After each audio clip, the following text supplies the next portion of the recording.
This is my response to a significant portion of a video by VenomFangX entitled Jacqueline Glenn Hates God, and I'll play that portion for you right now. Hitler was a Catholic, he was not a Christian. Have you never heard of the Protestant Reformation, one of the largest events in Christian history, which a major schism took place where a ton of Christians said, hey, the Roman Catholic Church is not Christian. So,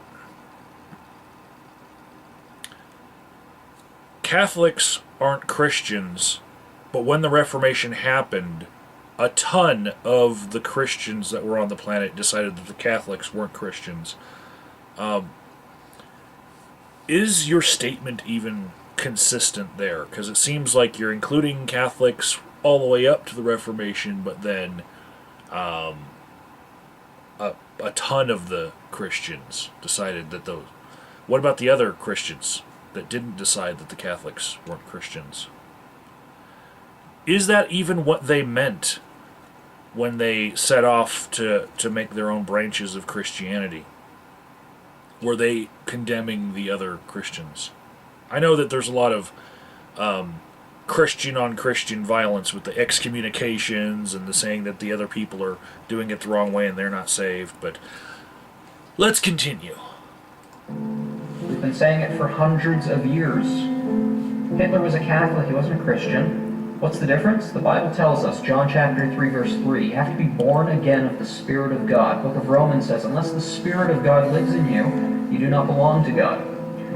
Catholics don't understand what it means to be born again of the Spirit. I refer you to Gospel of John chapter 1, verse 12, to be born of God. Roman Catholics have no idea what this means. Roman Catholics, you'll never hear of a born-again Roman Catholic. It doesn't exist. Roman Catholics are not Christians. Doesn't matter what they say. Doesn't matter if Hitler claimed to be a Christian. Doesn't matter if he said the Nazi movement was a Christian movement. Doesn't matter if he shook hands with the Pope. The Pope isn't a Christian either. So your major point, the thing that caused you the most disgust, is wrong. So at this point in your video, Sean, I'm wondering, did you join Jews for Jesus because you think Jews are just almost Christians, ripe for conversion? Was that it? Do you think Mormons aren't Christians? Do you think Jehovah's Witnesses aren't Christians? Do you think the Westboro Baptist Church aren't Christians? Do you think the hundreds of years prior to the Reformations, where there was only one church and it was the Catholic Church, failed to produce any human beings that were not candidates for your criteria for salvation in hundreds of years? Personally, I consider anyone who professes to be a Christian, even you, Sean, to be a Christian, no matter how bad you are at it. And no matter what other denominations might have to say about the magic recipe of salvation that they may have put a first-place blue ribbon on at their particular Sunday circus fair, okay? My question to you is,